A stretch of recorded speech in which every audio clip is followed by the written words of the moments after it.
మన పేట్ బషీరాబాద్ పోలీస్ స్టేషన్లో ఒక ఎఫ్ఐఆర్ రిజిస్టర్ అయింది 684/2026. ఈ రోజే నాకు ఆర్డర్స్ వచ్చింది ఈ కేసుకి రిజిస్ట్రేషన్కి సూపర్విజన్ చేయడానికి. అందుకే నేను ఈరోజు పేట్ బషీరాబాద్ పోలీస్ స్టేషన్ వచ్చాను. ఇప్పుడు మన ఏసీపీ గారుతోటి అండ్ ఎస్హెచ్ఓ గారుతోటి ఇప్పటివరకు కేసులో ఏమేమి ఇన్వెస్టిగేషన్ జరిగింది, ఇది 8th మన దగ్గర రిజిస్టర్ అయింది. ఇప్పుడు ఇప్పటివరకు ఏమేమి జరిగింది, ఇంకా ఏం చేయాలి ప్రాపర్గా ఇన్వెస్టిగేషన్ చేయడానికి అన్నీ మేము డిస్కస్ చేశాము. ఒక ప్లాన్ ఆఫ్ యాక్షన్ డ్రాఫ్ట్ చేశాము. అదే ప్రకారంగా రేపు కూడా ఇది కంటిన్యూ అవుతుంది.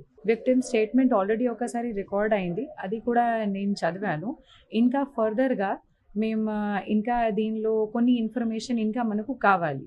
అందుకే మేము మళ్ళీ ఒకసారి ఆమెతోటి మాట్లాడతాం. ఇది మనకు అతను దొరికితే అతనికి ఆఫెన్స్ ప్రూవ్ అయితే మేము ఖచ్చితంగా అరెస్ట్ చేస్తాం. ఒక పాక్సో కేసు మన దగ్గర రిజిస్టర్ అయింది. పాక్సో కేసు రిజిస్టర్ అయిన తర్వాత ఇప్పటివరకు చట్టం ప్రకారంగా ఏమేం కేసులు చేయాలి, లాస్ట్ 1-2 డేస్లో కూడా మన వాళ్ళు చాలా ప్రయత్నం చేసి అన్ని డాక్యుమెంటేషన్ కలెక్ట్ చేశారు. అక్యూజ్ గురించి కూడా మేము ఇప్పుడు ఇన్ఫర్మేషన్ సిడిఆర్ నుంచి మేము ప్రయత్నం చేస్తున్నాము.